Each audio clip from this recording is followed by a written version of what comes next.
पर उपस्थित सभी महान विभूतियाँ, त्याग मूर्त, तपस्या की मूर्त दीदियाँ और सभा में उपस्थित हमारे सभी मीठे मीठे भाई और प्यारी प्यारी माताएं, सबको बहुत बहुत बाबा की याद, ओम शांति। तो आज ये कार्यक्रम शिवरात्रि के उपलक्ष्य में रखा गया है, जहाँ आप सब लोग आए हैं। तो शिवरात्रि क्यों मनाई जाती है ये तो आप सभी लोग जानते ही हैं। जानते हैं सभी भाई बहने शिवरात्रि के बारे में जानते हैं ना, कि क्यों मनाई जाती है। भक्ति मार्ग में भी तो मनाते हैं ना शिवरात्रि, सभी मनाते हैं। तो शिवरात्रि एक तो शिव जयंती मनाई जाती है, माना शिव बाबा के इस धरा पर आने की या शिव बाबा के जन्मदिन को शिवरात्रि मनाते हैं। और दूसरा शिवरात्रि मनाते हैं, कहते शिव भोले बाबा की शादी हुई थी, बारात गई थी, इसलिए शिवरात्रि मनाते हैं। शिवरात्रि के दिन कहते हैं भोले बाबा की, शिव बाबा की बारात गई थी, शादी हुई थी। तो ये सब यादगार इसी समय के हैं कि जब भगवान इस धराधाम पर आता है। कहते हैं कि इस कलयुग रूपी रात्रि में, तमोगुण रूपी रात्रि में भगवान इस धराधाम पर आता है, इसलिए उनके जन्मदिन को रात्रि के रूप में मनाते हैं, जब अज्ञान रूपी अंधकार चारों ओर छाया होता है। और भगवान जब इस धराधाम पर आते हैं तो पहले हम बच्चों को ज्ञान का जन्म देते हैं, अलौकिक जन्म। इसके बाद हम आत्माओं की शिव बाबा से सगाई भी होती है, शादी भी होती है, कि हम सब पार्वतियां एक शिव पिता से अपनी सगाई करते हैं, भगवान से अपना रिश्ता जोड़ते हैं तन मन धन से। और क्या कहते हैं, तुम्हें माता पिता, तुम्हें बंधु सखा, सब संबंध उसी से जोड़ लेते हैं। इसी की याद में दिखाते हैं कि शिव बाबा की शादी हुई थी और शिव बाबा की बारात गई थी। तो शिव बाबा की बारात कौन सी गई थी, जिसमें दिखाते हैं भूत प्रेत सर्प बिच्छू सभी चले गए, कोई नहीं बचा। तो ये बहुत जल्दी शिव बाबा की बारात जाने वाली है। तो उसमें सभी आत्माओं को चलना है, सभी मनुष्य आत्माओं को, भाई बहनों को, भूत प्रेतों को, जीव जंतुओं को, जितने भी हैं, बिच्छू भालू सर्प, सबको चलना है। कहाँ चलना है, कहाँ चलना है? अपने घर वापस चलना है, जहाँ से धरा पर हम सब आत्माएं आई हैं। तो वही बारात का गायन है, क्योंकि भगवान जब इस तरह पर आता है तो हम सब आत्माओं को ज्ञान से जागृत करता है और दैवी संस्कारों को धारण करवाता है इस ईश्वरीय ज्ञान योग की पढ़ाई के द्वारा। और फिर हम सब आत्माओं को वापस ले जाता है परम धाम और फिर नई दुनिया में भेजता है। तो बहुत जल्दी ये शिव की बारात जाने वाली है, इसलिए आप सभी आत्माएं तैयार हो जाएं शिव बाबा के साथ चलने के लिए। और शिव बाबा आके वही अमर कथा सुना रहे हैं, तो आप सभी लोग सुनेंगे कि नहीं सुनेंगे? अमर कथा, अमर बनने के लिए जिस कथा को सुन के कहते कि अमर हो जाते हैं, तो वो अमर कथा यही है जो शिव बाबा आके आज हम आत्माओं को सुना रहे हैं। तो अमर कथा सुन के ही हम देवी देवता बनेंगे। अमर मतलब देवी देवता बन जाते हैं। देवताओं की कभी अकाले मृत्यु नहीं होती, इसलिए उनको अमर कहते हैं। तो शिव बाबा आज इस धराधाम पर आया है। कहते हैं कि जब जब धर्म की गिलानी होती तब भगवान इस धरा पर आता है। तो क्या अभी धर्म गिलानी के लक्षण आप सबके सामने नहीं है? जो भी दीदी लोगों ने बताए हैं, आप सबने सुने, तो प्रत्यक्ष में है। और आज भगवान इस धरा पर आया है और हम आत्माओं का आह्वान कर रहा है कि आओ बच्चे, अब नई दुनिया बनानी है और नई दुनिया में चलने के लिए तैयार हो जाए। तो तैयार होने के लिए क्या करना है? क्या करेंगे आप लोग? ज्ञान सुनेंगे? बहुत देर से आप लोग सुन रहे हैं, तो अब क्या करना है कि सेंटर पे आके आप सभी ज्ञान सुनेंगे। सुनेंगे तो हाथ उठाइए सभी। पहले तो डेली आएंगे और डेली नहीं आ सकते किसी कारणवश, तो गुरुवार के दिन जरूर आएंगे। आएंगे क्योंकि सुनने में ही बहुत फायदा है। सुनने के लिए एक कहानी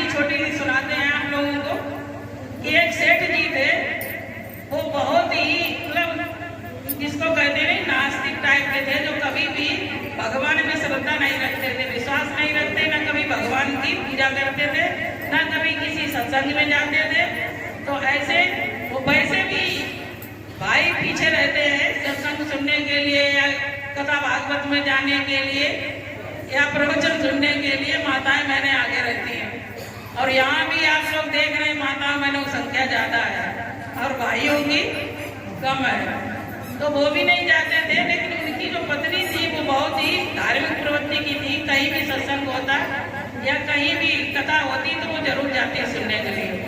तो उनके पड़ोस में ही एक कथा चल रही थी, तो उस कथा के लिए उनकी पत्नी ने अपने पति से सेठ जी से कहा कि सुनने चलो, तो वो तैयारी नहीं होते थे।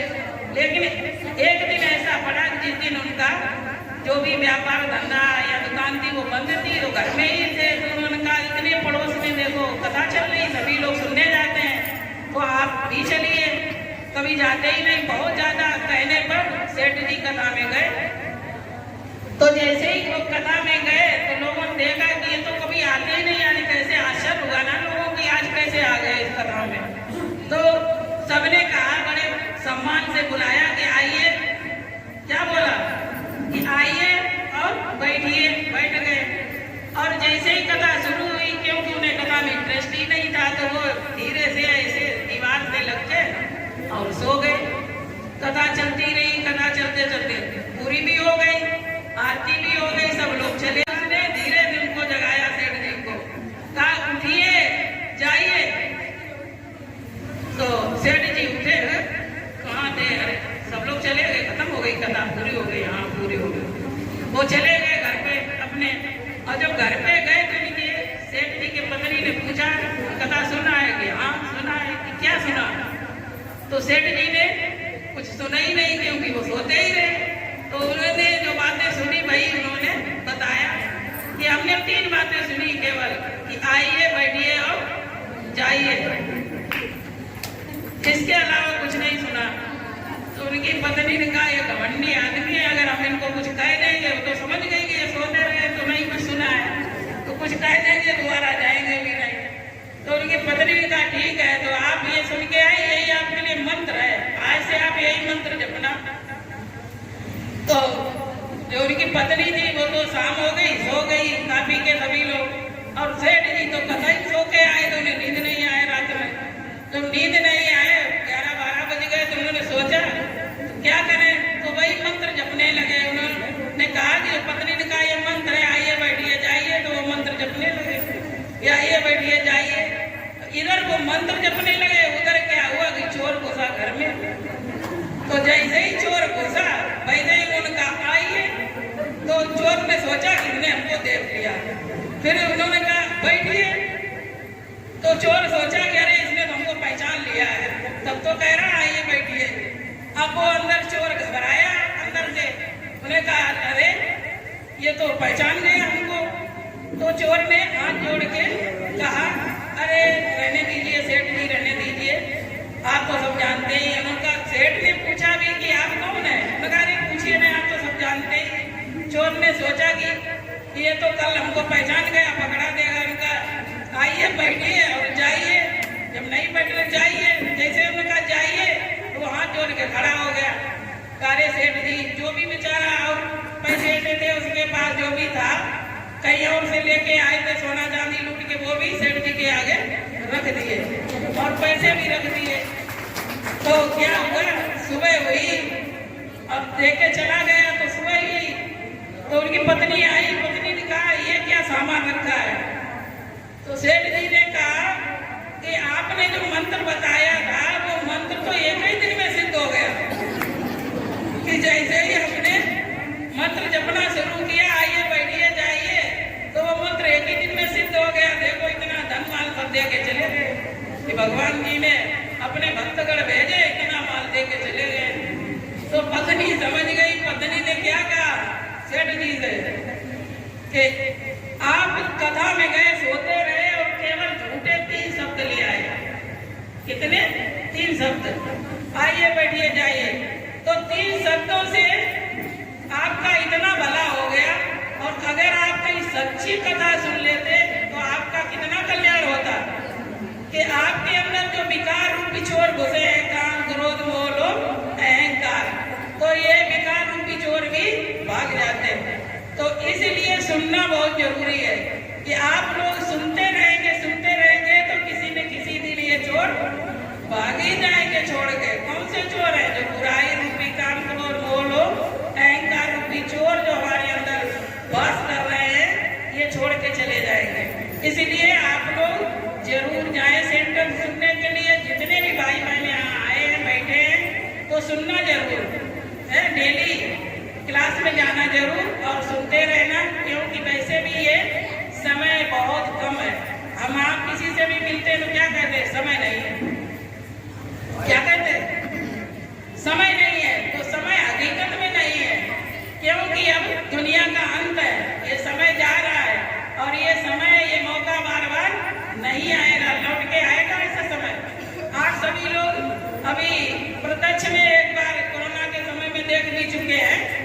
एक सेकंड भी कैसा था आप लोगों ने अनुभव किया कोरोना के टाइम पर कि पल में क्या हो जाए कोई पता नहीं। और पल में क्या हो गया कि जहां पर पैर रखने की जगह नहीं होती थी, चौराहों पर, रास्तों पर, मार्केट में, वहां पर सन्नाटा छा गया था। छाया था कि नहीं? तो ऐसी स्थिति थी। तो पल में क्या हो जाए कोई पता नहीं है, क्योंकि अब समय नहीं है। कहते भगवान का ये वक्त आखिरी है, हर सांस आखिरी है। ये वक्त आखिरी है, हर सांस आखिरी है। हे भटके इंसान, जाग अगली सुबह के लिए, जिंदगी की शाम आखिरी है। तो ये जिंदगी पता नहीं दुनिया बदले न बदले, लेकिन हमारी जिंदगी क्या ऐसी बनी रहेगी? बनी रहेगी। और भगवान की दी हुई ये जिंदगी हमारी अमानत है। जिंदगी से भी बढ़ के कोई दुनिया में कीमती चीज है कोई?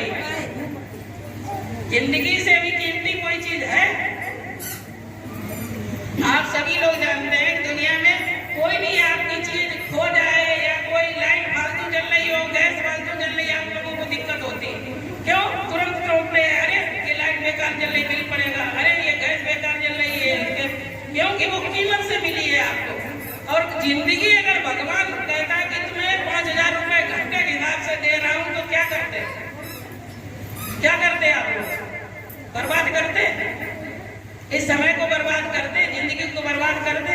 तो ये जिंदगी बहुत कीमती है, बहुत कीमती है। ये क्षण हमारा बहुत कीमती है। भगवान की दी हुई हर चीज कीमती है, अमूल्य, जिसका कोई मूल्य नहीं चुका सकता है। आपसे कहें कि आपको 5 लाख रुपए देंगे, आप अपना हाथ दे दो, कोई दे देगा? अब आपको 1 करोड़ रुपए देंगे, आप अपनी आंख दे दो, कोई दे देगा? ये भगवान की दी हुई अमानत है। तन मन धन किसकी दी हुई अमानत है? भगवान की। और ये भगवान को ही हमें वापस करना है। तो कैसी वापस करेंगे? तोड़ फोड़ के, पुरानी करके, कचाड़ा गाड़ी करके वापस करेंगे? कैसी करेंगे? अच्छी वापस करना है ना। अगर अच्छी नहीं करेंगे तो आगे भगवान हमको फिर अच्छी देगा भाई।